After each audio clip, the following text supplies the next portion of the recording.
بے شک زندگی تھکا دینے والی چیز ہے، اور جب تم تھک جاؤ تو اپنے رب کو یاد کرو، کیونکہ سکون تو صرف اللہ کے ذکر میں ہے۔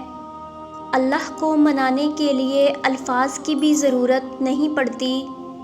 اللہ سے محبت کرنے والوں کی ایک نشانی یہ بھی ہے کہ وہ اللہ کی رضا میں ہمیشہ خوش رہتے ہیں۔ سب کچھ کھو دینے کے بعد بھی اللہ سے امید رکھنا اسے ایمان کہتے ہیں۔ درد سب کے ایک جیسے ہیں مگر حوصلے الگ الگ ہیں۔ کوئی بکھر کر مسکراتا ہے، کوئی مسکرا کر بکھرتا ہے۔ بس انتظار کرو، وہ انتظار کرنے والوں کے لیے ہی معجزے کرتا ہے۔ بے شک وہ معجزوں کا بادشاہ ہے۔ وہ تمہیں بہترین سے نوازنے کے لیے بدترین سے ضرور گزارے گا، تاکہ تم بہترین کی اصل قدر و قیمت جان سکو۔ پر تم بالکل ہمت نہ ہارنا، کیونکہ ہر گزرتا وقت تمہیں تمہارے آنے والے بہترین کے قریب کرتا چلا جائے گا۔ اللہ تمہاری زبان کو مانگنے کی ہمت دیتا ہے جب وہ تمہاری دعاؤں پر راضی ہونا چاہتا ہے۔ یقین کی کون سی حد پر فائز ہو تم، یہ جاننے کے لیے وہ تمہیں ضرور آزمائش سے گزارے گا، پر تم صبر کا دامن تھامے رکھنا، وہ تمہیں اپنے ہاتھوں سے ہر راستہ پار کروائے گا۔ کچھ لوگوں سے تعلق بڑھا کر ان کی حقیقت کھلنے کے بعد انسان سوچتا ہے کہ فاصلوں میں کتنا سکون تھا، کتنی عزت تھی۔ اس دنیا کی سب سے پرانی، طویل اور مشہور شاہراہ کا نام صراط مستقیم ہے، جس پر چلنا بہت دشوار ہے۔ اگر اللہ تمہارے ذہن سے کسی کا خیال نہیں نکال رہا تو وہ اس بات کا اشارہ دے رہا ہے کہ اپنی دعاؤں کا سلسلہ جاری رکھو۔ اگر نیتوں کا اثر چہروں پر ظاہر ہونے لگتا تو ہمارے معاشرے کا ہر فرد نقاب کرنے پر مجبور ہو جاتا۔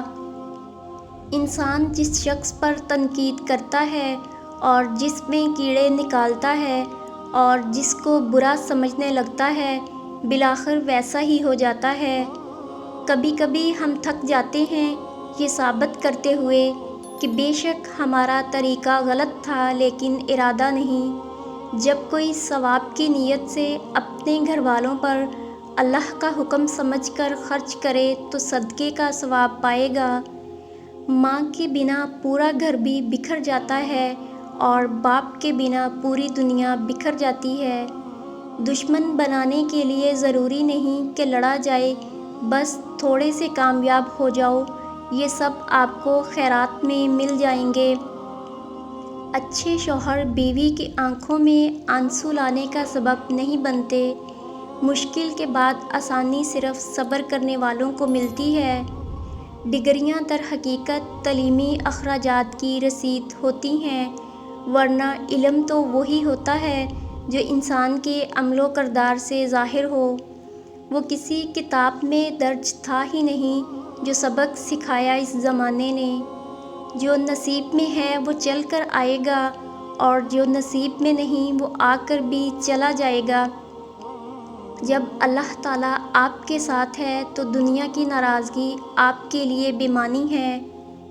کسی بھی انسان کے بارے میں برا مت سوچو، ہو سکتا ہے اللہ کی نظر میں وہ ہم سے بھی اچھا ہو۔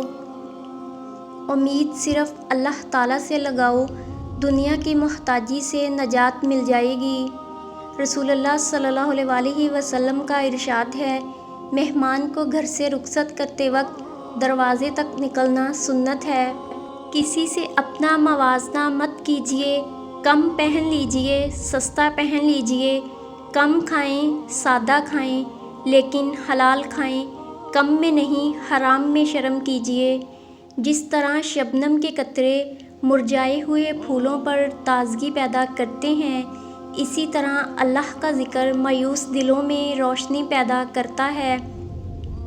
کچھ باتیں دل میں ہی رکھ لینے سے رشتوں کو ٹوٹنے سے بچایا جا سکتا ہے۔ انسان کا اپنا کیا ہے، پیدا دوسروں نے کیا، اہمیت دوسروں نے دی، تعلیم دوسروں سے ملی، رشتہ بھی دوسروں سے جڑا، کام کرنا بھی دوسروں نے سکھایا، اور تو اور آخر میں قبرستان بھی دوسرے لے کر جائیں گے، تو انسان کا اپنا کیا تھا؟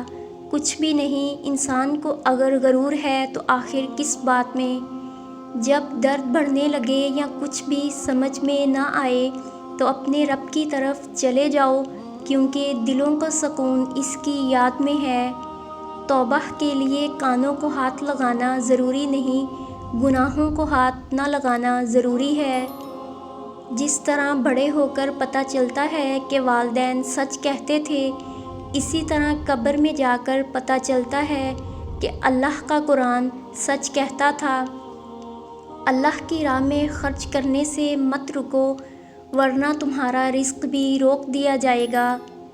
اگر تم شکر کرو گے تو میں تمہیں اور زیادہ عطا کروں گا، اور اگر تم ناشکری کرو گے تو میرا عذاب بہت شدید ہے۔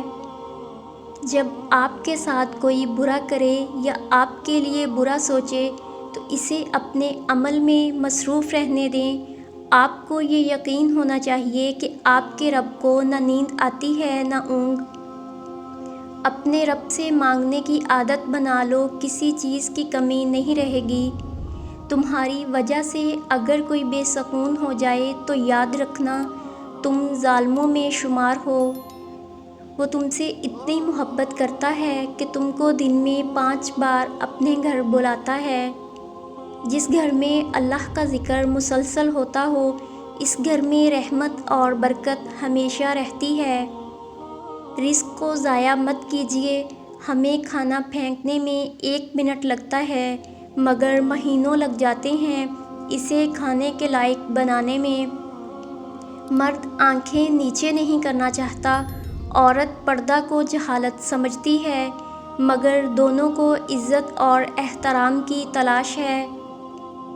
تمہاری سرپرستی اور مدد کے لیے اللہ ہی کافی ہے۔ یا اللہ، ہمارے برے حالات کو اچھے حالات میں بدل دیجیے اور ہمارے گناہوں کو بخش دیجیے۔ ہم آپ سے دعا کرتے ہیں اور آپ ہی سے مدد مانگتے ہیں۔ آپ ہماری دعائیں قبول کیجیے، آمین۔